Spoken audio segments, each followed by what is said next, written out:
Empedocles wrote the book Reality, which is a poem. Interestingly, he dies and he is brought down to the underworld, and Persephone's down there, and he goes down there, and I love, she's very cunning, very humorous, and very bossy. And like she'll say, like, you listen to me now. And he's walking, and you see logic married to the mystery through her eyes. So what you see is it's a way to unsheath the mind from any kind of conceptual reality to progressively move into emptiness. Except for something happened. Aristotle came along. And this is why I practice non-Aristotelian logic. Aristotle came along and said, wow, I think that he must have been a capitalist.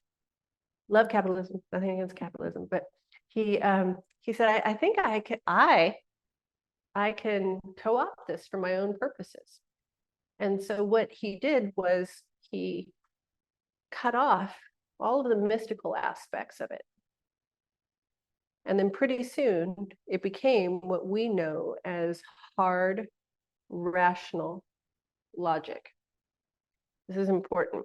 The reason that this is important is that what was built to lead us into the mystery and to, if you really look at all of, I can give you a reading list, like if you really look at Greek and Sicilian logic and mythology, it's really akin to Tibetan Buddhism and the ideas of how to enter the mystery and live there. And but what he did was he just said, oh, that part is just so much work. So what I'm going to do is I'm just going to extract the intellectual, rational portion. And then here's the heartbreaking part, and this is why, maybe we could call this why women are crazy.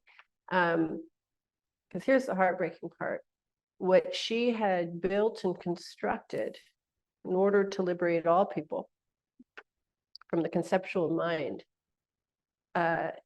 he used to cut people off from her. If you extract the intuitive, mysterious part, if you extract the part where you have to dive into the singularity from the process itself, then it no longer offers you entry into it. So then what started to happen is, without that, logic and science often, not so much in the past psychedelic years, are used to disprove the numinous, used to disprove many deeply embedded feminine realities. And so there were, intuition or the clairs, clairvoyance, or having clairaudience or clairsentience. We get tiny little slivers of description of these experiences that are native to the feminine. So we may get, and I don't know about you guys, but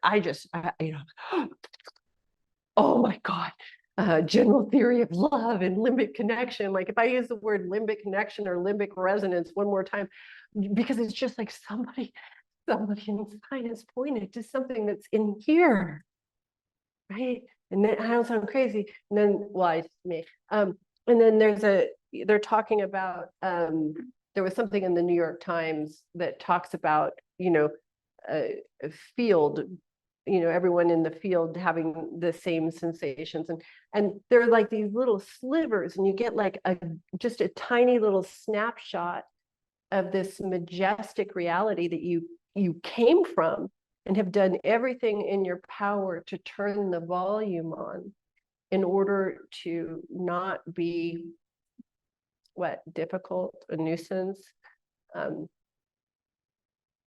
outsider.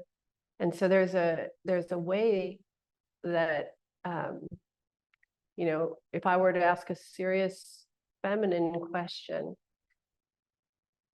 at the beginning of my feminine inventory, I would start with, where do I feel messed up, crazy, upset, frustrated? And then I would say, what metrics am I using? What metrics am I using in my life? Am I using masculine metrics to judge who I am and what I'm experiencing? 9 times out of 10 for me, that's where my dissonance comes from.